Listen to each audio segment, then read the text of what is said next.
세계적인 설교가였던 빌리 그레이엄 목사는 만 100세가 된 지난 2018년에 세상을 떠나셨습니다. 그는 우리나라를 비롯하여서 전 세계인들에게 복음을 전했고 하나님의 놀라운 구원의 역사를 체험한 장본인이었습니다.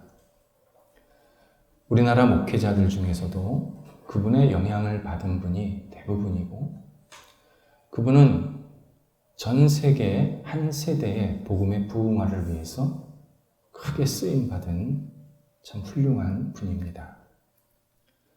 그가 후배들에게 남기고 싶은 말을 전한 내용이 있습니다.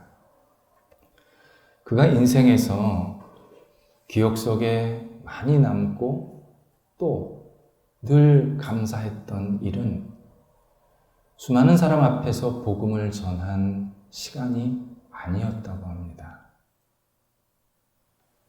바로 자기 옆에 있는 사람과 의미 있는 시간을 나눈 그러한 순간들이었습니다.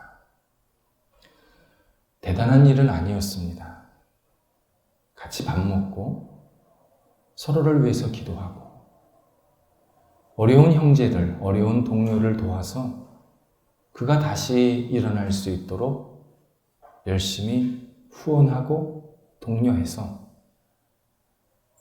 회복되고 다시 세워지는 그 시간들, 그 순간들이 자기 마음속에 그렇게 오랫동안 남았다고 합니다. 내 옆에 사람과 사랑의 교제를 많이 가져라. 빌리 그레이엄 목사님의 유언이었습니다. 풍요와 안정 속에 살다 보면 그리스도인들이 자주 잊는 일이 있습니다. 하나님께서 나를 다른 사람을 도우라고 불러주셨다라는 사실입니다. 그래서 그리스도인들은 매일 마음속에서 전쟁이 일어납니다.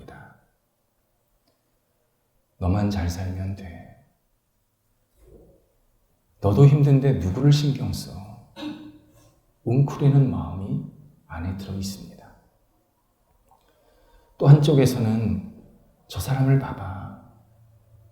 네가 할 수 있는 일이 있잖아. 너의 도움이 필요하잖아. 왜 외면해? 그에게 손을 내밀어야 돼. 그와 좋은 관계를 가져야 해. 외치는 소리가 자주 들립니다. 그래서 신앙인은 매일 선택을 잘 해야 합니다. 내 마음에 들지 않더라도 그를 인내하면서 대하는 선택. 타인을 내 욕망의 희생양으로 삼으려는 일을 멈추려는 선택. 분노는 절제하고 자비는 풍성하려는 선택. 거절은 최소화, 너그러움은 최대화하려는 선택. 이 선택이 우리의 삶을 매일 다른 방향으로 바꿔지게 합니다. 어느 시인의 말대로 사랑하면 상처를 받습니다. 사랑이 깊어지면 상처도 더 깊어진다고 말합니다. 그런데요, 사랑하지 않아도 상처받고 삽니다. 사랑하지 않을수록 더 많이 상처받습니다. 그렇다면 사랑하며 사는 것이 훨씬 의미 있는 겁니다. 그 이유는 누군가 나를 사랑했기 때문에 나도 지금 이 자리에 있는 겁니다. 그분이 나를 사랑할 때 그분 상처 안 받은 거 아닙니다. 상처임에도 불구하고 나를 사랑해 주었기에 지금 우리가 이 자리까지 살아있을 수 있었습니다. 그리스도인에게 사랑은 선택이 아닙니다. 하나님께서 나를 사랑하셨듯이 내가 사랑한다라는 것은 당연한 나의 삶의 방식입니다. 바울이 3절부터 8절에서 하나님은 각 사람에게, 각 신앙인에게 다양한 은사, 재능을 주셨다라고 소개해 주었습니다. 그리고 그 재능은 다른 신앙인을 위해서 사용되어야 한다고, 다른 신앙의 유익을 위해서 사용되어야 한다고 계속 이야기해 주었습니다. 오늘 본문은 하나님이 주신 그 재능 중에서 가장 위대하고 중요한 사랑, 그 사랑을 별도로 떼서 우리들에게 설명해 주고 있습니다.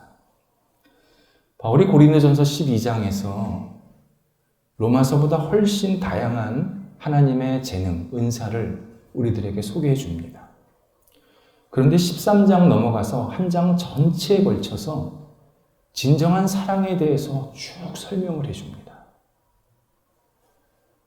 하나님께서 주신 재능 중에서 꽃은 사랑이라는 의미입니다. 신앙인이 영적인 삶, 하나님이 기뻐하시는 삶을 살려고 할 때 그 꽃봉오리, 최고봉은 사랑하는 삶이라는 의미로 우리들한테 사랑을 별도로 소개해 줍니다. 사랑은 상대방을 진심으로 위하는 마음입니다. 진심으로 위하는 마음입니다. 그래서 사랑하면 상대방의 것을 탐하지 않습니다. 상대방에게 정직합니다.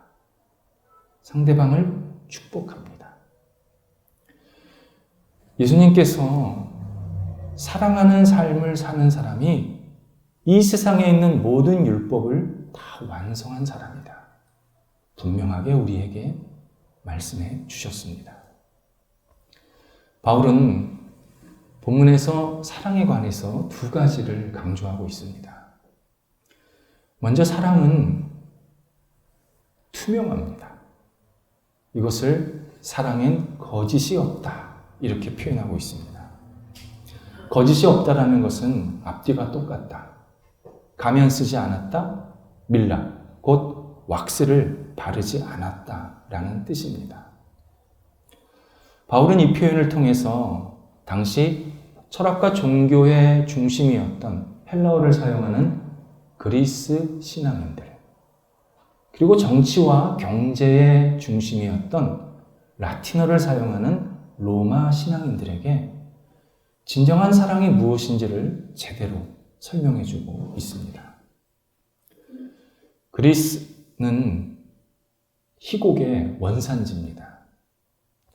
그리스 사람들은 인생의 다양한 주제를 연극으로 만들어서 거의 매일 거대한 극장에서 공연을 했습니다. 그리스인들 역대 최고의 문화인들입니다. 우리 매일 공연 안 보지 않습니까? 그런데 그리스인들은 매일 공연을 보았습니다. 이때 출연진들은 자기의 배역에 따라서 가면을 쓰고 연기를 합니다.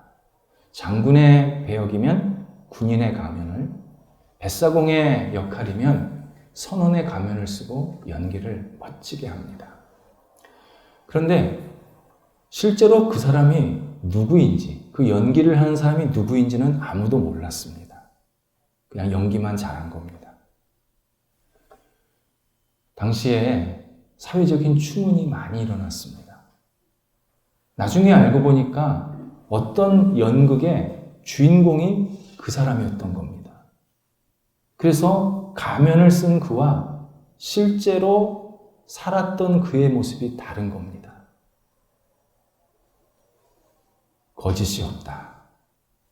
가면을 쓰지 않았다라는 뜻입니다. 로마의 그릇은 흙으로 만든 토기입니다. 이때 적급의 토기는 물을 담아 놓으면 물이 조금씩 셉니다. 이때 상인들이 그 안쪽에다가 밀라, 왁스를 살짝 발라 놓으면 저급한 토기도 고가에 판매를 할 수 있었습니다.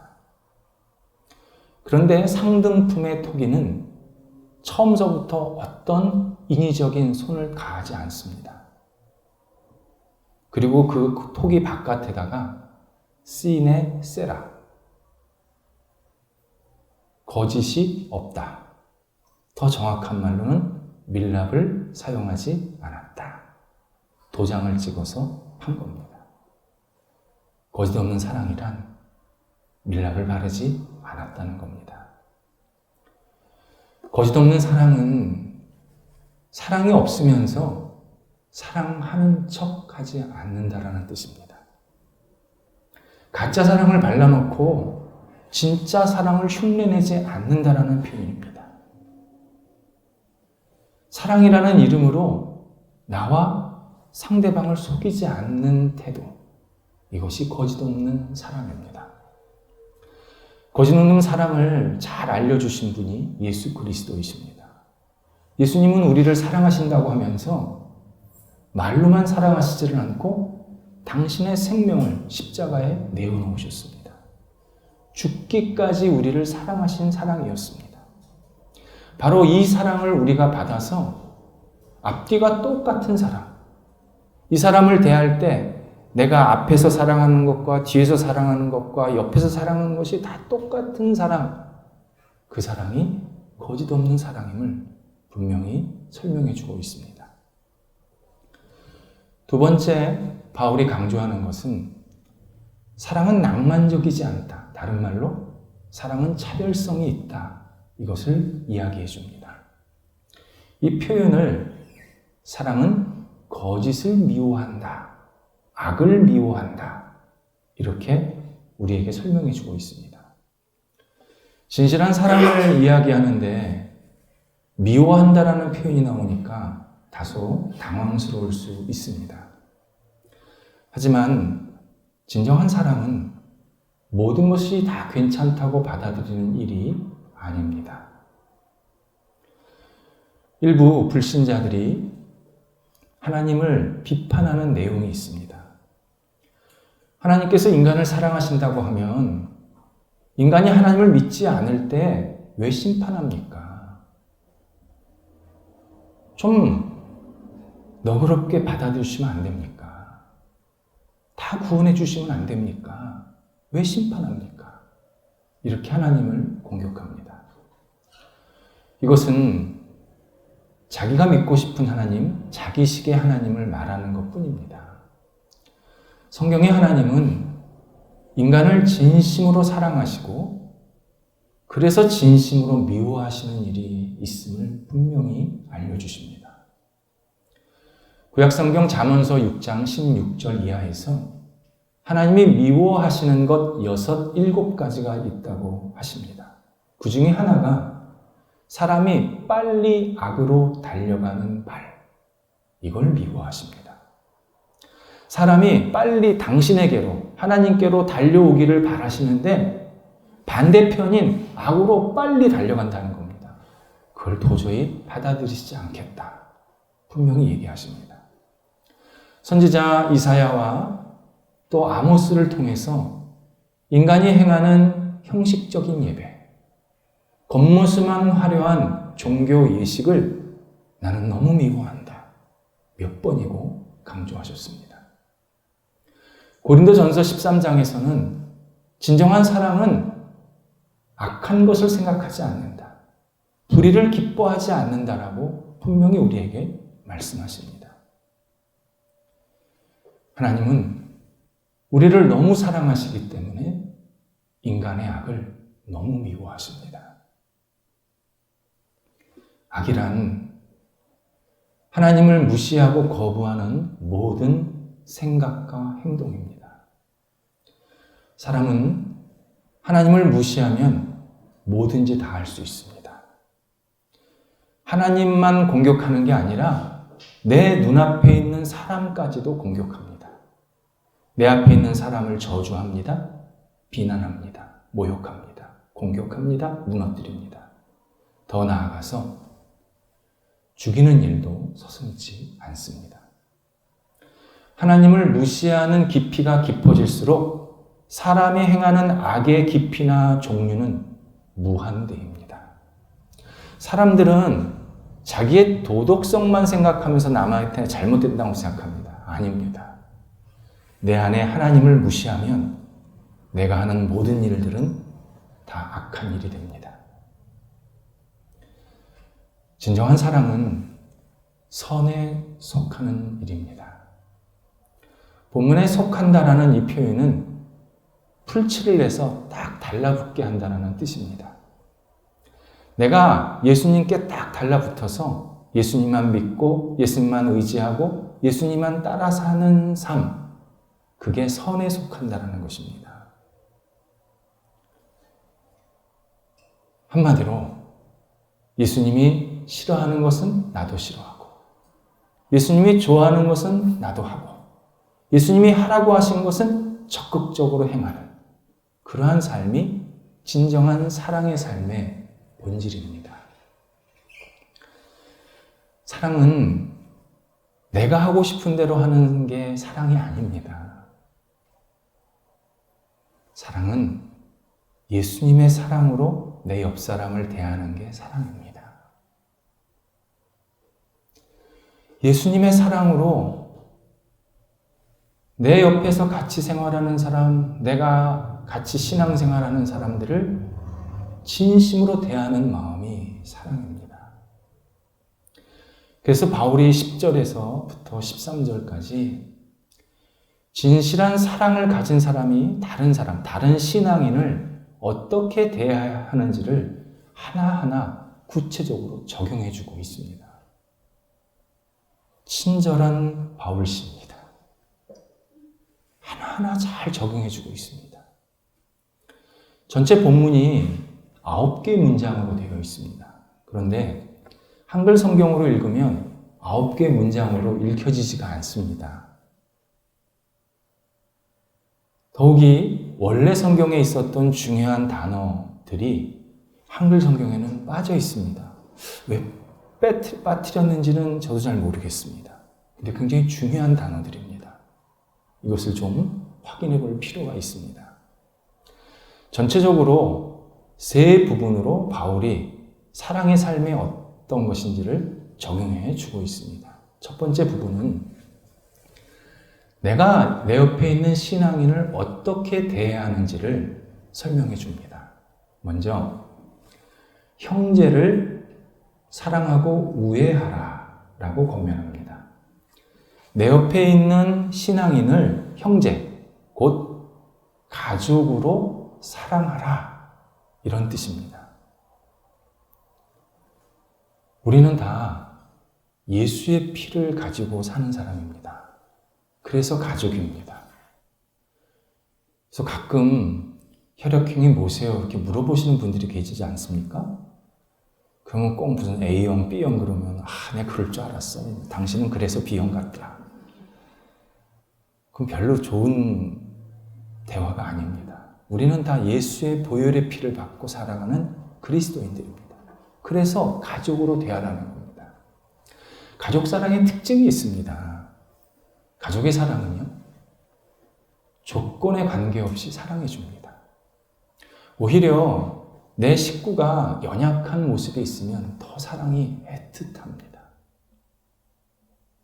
정말 애틋합니다.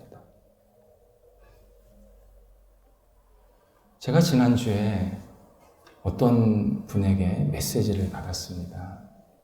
근데 그분의 그 큰 자녀가 장애를 가지고 계셨습니다. 제 기억이 나는 게 뭐냐면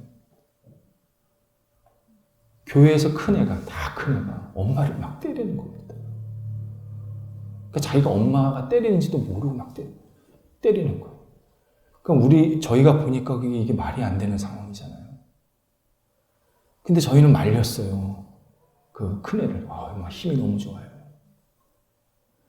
근데 엄마가 뭐라 그러는지 아십니까? 목사님 놔두세요. 제가 저래야 마음이 가라앉습니다. 제가 울컥하더라고요. 약할수록 사랑이 더 애틋해요. 가족의 사랑의 또 하나의 특징은 잘못된 길로 가면 올바른 길로 갈 수 있도록 도와주고 권면하는 사람입니다. 가족 사랑은요, 방관하지 않습니다. 우리 식구가 잘못된 길로 가는데 그래 너 그 길로 계속 가. 그러지 않습니다. 그 길 아니야. 이렇게 살아야 돼. 이 길로 가야 돼. 간절한 마음으로 권면합니다. 내 옆에 있는 신앙인을 이런 가족의 사랑으로 대하라고 바울은 분명히 권면합니다. 또 하나가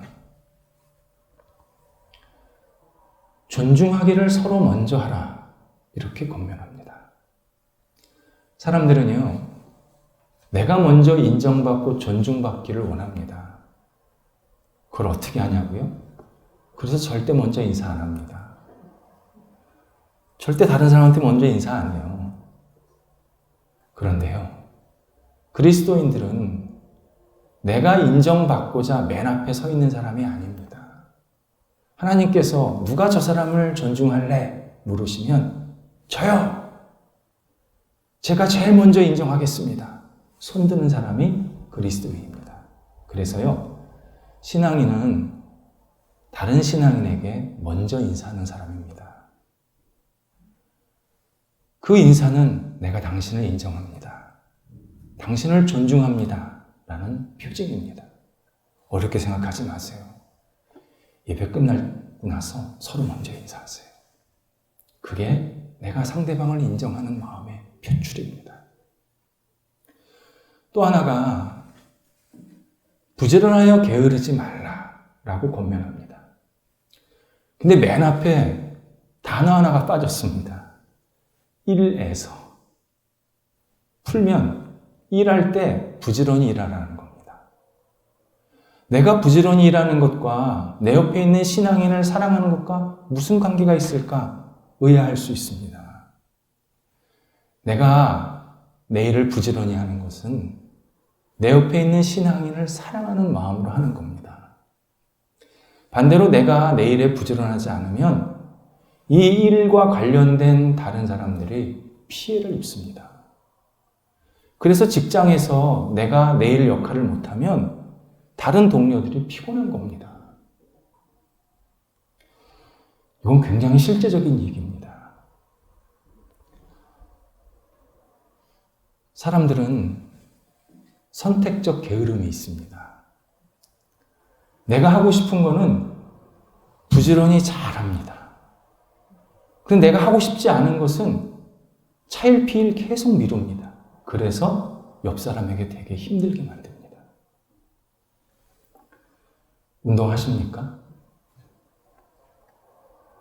운동해 하셔야죠. 이렇게 얘기를 하면 시간이 없어요. 다음에요. 내일부터 할게요. 그리고 하는 거 보면 지 하고 싶은 건 다 해. 그리고 시간이 없대요. 운동은요, 내 몸을 유지하는 얘기기도 하지만 나와 같이 생활하는 사람, 나와 연관된 사람을 위하는 일이기도 합니다. 내가 나이가 먹어서 몸이 약해지는 것은 그건 어쩔 수가 없습니다. 그런데 운동을 하지 않아서 내 몸이 망가졌다. 그럼 그 피해가, 그 어려움이 내 옆 사람들에게 그대로 전가가 되는 겁니다. 내 옆 사람에게 도움을 줘야 되는 건데 내 옆 사람에게 염려를 계속 심어주는 거예요. 그러니까 무슨 일이 벌어지냐? 잔소리에 잔소리가 계속 이어지는 겁니다. 운동은 나를 위한 일만이 아닙니다. 내 옆에 있는 사람, 나와 같이 생활하는 사람들을 위한 일이기도 하는 겁니다. 또 신앙의 부모 또는 신앙의 자녀로 사는 것도 부지런해야 가능합니다. 그냥 부모 자녀는 낳거나 태어나면 저절로 이루어집니다. 그렇잖아요. 내가 애기 낳으면 부모가 되는 거고, 내가 태어나면 내가 자녀가 되는 거고. 그런데 신앙의 성숙한 부모와 자녀는 부지런해야 합니다. 부모는 신앙적으로 가정을 잘 돌봐야 하고 자녀는 신앙적으로 가정 속에서 자기의 역할을 부지런히 해야 합니다. 정원을 잘 가꾸면 멋진 정원이 되듯이 부모, 자녀가 각자의 역할을 부지런히 잘하면 신앙 안에서 그 가정이 멋진 가정이 됩니다. 제 친구 어머님이 제 학창시절 때 되게 열심히셨어요. 이 친구가 하는 말이 있어요. 야, 우리 엄마는 집에 가면 집에 있고 교회 오면 교회에 있고. 되게 신기해. 우리 엄마는 완전 동에서 번쩍 서에서 번쩍이야. 저는 그게 얼마나 부럽던지요. 저는 교회에서 우리 어머니를 찾아볼 수 없었거든요. 남들은 어머니가 새벽에 기도하는 소리에 깼다 그러는데 저는 저희 어머니가 새벽에 불경 외우는 소리에 깨었다니까요.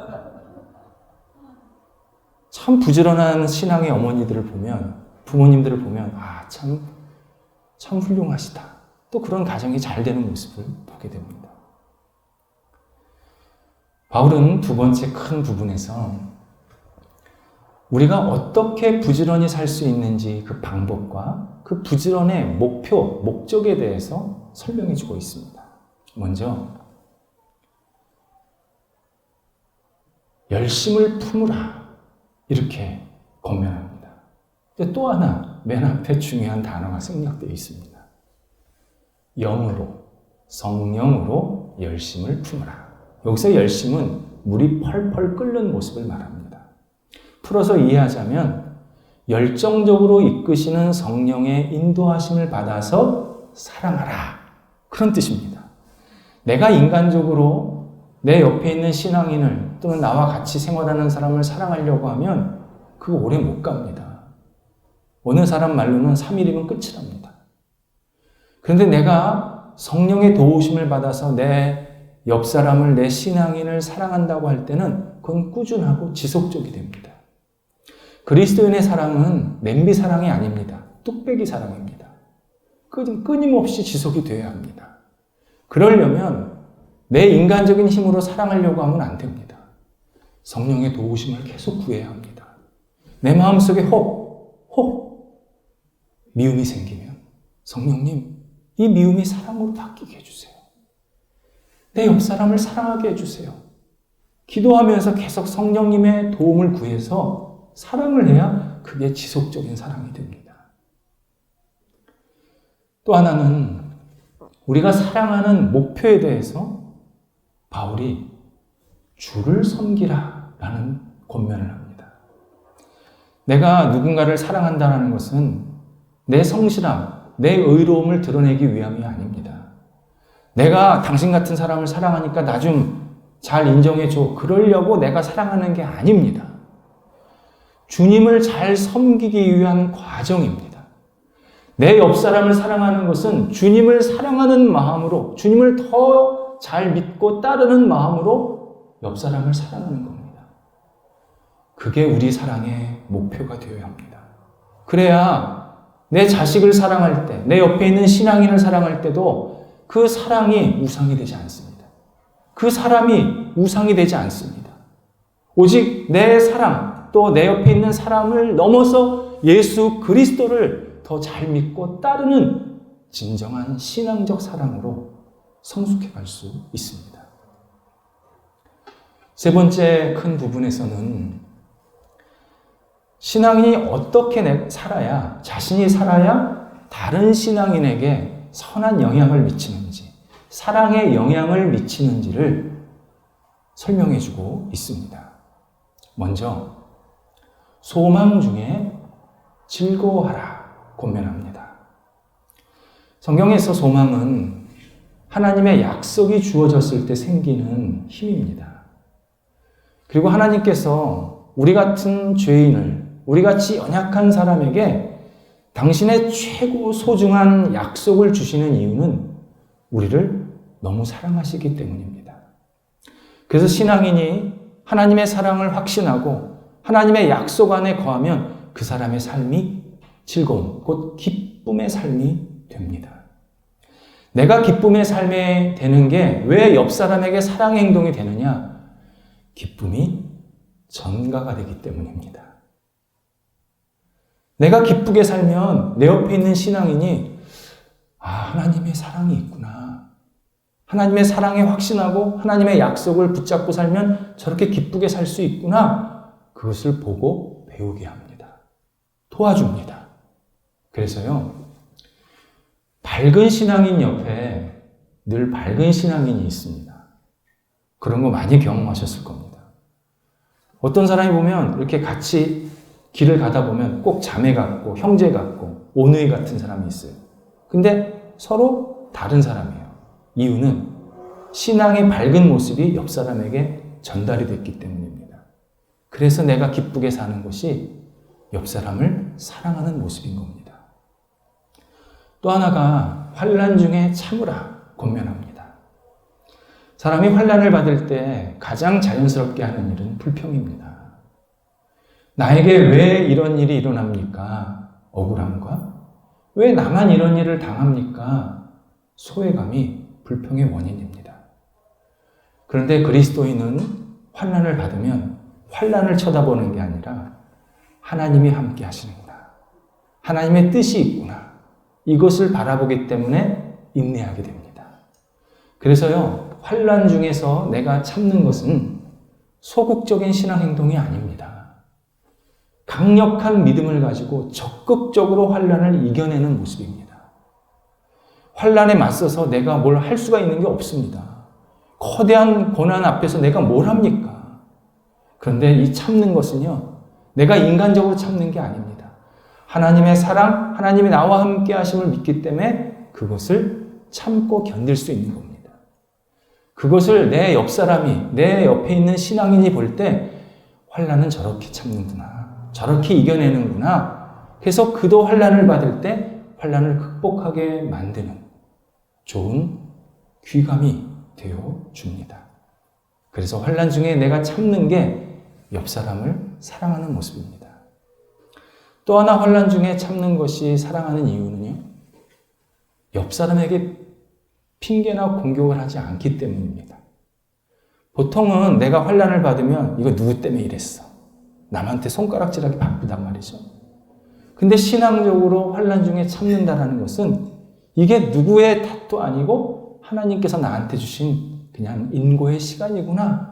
그것을 받아들이기 때문에 옆 사람에게도 다시 일어날 수 있는 기회를 주게 됩니다. 또 하나는 기도에 항상 힘쓰라라고 권면합니다. 신앙인은 사랑하는 만큼 기도합니다. 내가 매일 기도하시는 분, 그분 내가 사랑하는 겁니다. 그래서 바울은 항상 기도하라. 그렇게 권면하고 있습니다. 그를 위해서 기도하다 보면 사랑이 깊어지고, 사랑이 깊어지다 보면 그를 위해서 항상 기도에 힘쓸 수밖에 없다는 뜻입니다. 사랑은 기도하고, 기도는 사랑을 낳습니다. 정말 내 옆에 있는 사람을 사랑한다면 기도하는 일은 당연한 거고, 만약 더 사랑하기를 원한다 그러면 더 기도에 힘쓰는 일이 당연한 것입니다. 기도가 사랑을 낳습니다. 마지막으로 바울은 전체적으로 정리를 해주면서 성도에 쓸 것을 공급하고 손 대접하기 힘쓰라라고 권면합니다. 나누고 베풀라라는 뜻입니다. 그런데 성도에게 나누고 베풀 게 물질로만 생각하시면 큰 오해하시는 겁니다. 본문에 쓸 것이라는 것은 원래 뜻이 필요한 것입니다. 성도들마다 필요한 게 조금씩 다 다릅니다. 마음이 외로운 사람에게 필요한 것은 친구입니다. 같이 밥 먹어주는 겁니다. 슬퍼하는 사람에게 필요한 것은 위로입니다. 손잡아주는 겁니다. 가난한 사람에게 필요한 것은 경제적인 도움입니다. 작은 마음이지만 도와주는 일입니다. 마음이 공허함이 커지는 사람에게 필요한 것은 복음입니다. 그와 함께 말씀을 나누는 게 필요한 겁니다. 바울은 한마디로 내 옆에 있는 신앙인에게 관심을 가지라고 권면합니다. 관심을 갖고 그에게 필요한 게 뭔지를 확인하고 하나님이 나한테 주신 것으로 잘 나누고 대접하라. 간곡하게 권면하고 있습니다. 사람들은 사랑을 받으면 굉장히 부담스러워합니다. 이 사람이 나를 왜 사랑하지? 나한테 뭐 원하는 게 있나? 의심부터 합니다. 어떤 사람은 나 좀 사랑해 주세요. 나 여기 있어요. 손 들고 반 들고 별 행동을 다 합니다. 요즘 말로 관종입니다. 두 부류는 똑같은 원인이 있습니다. 진정한 사랑을 받지 못했습니다.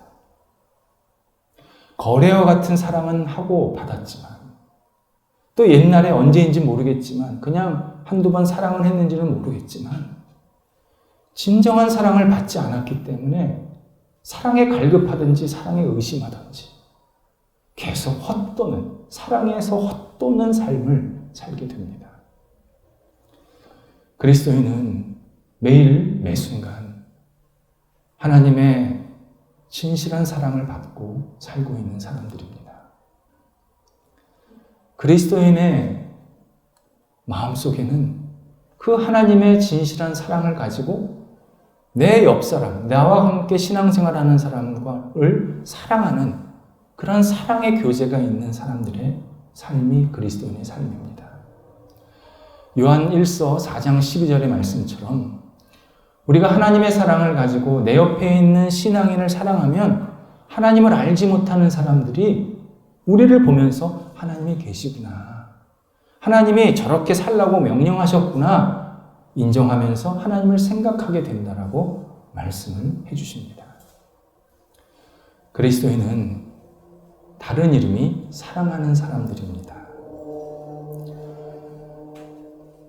사랑을 추상적으로 생각하시면 추상적인 사랑밖에 안 하십니다.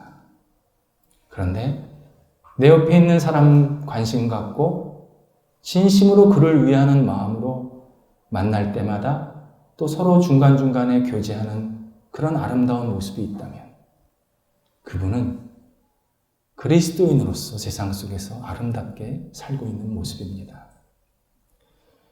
그리스도인은 진정한 사랑에 속한 사람들입니다.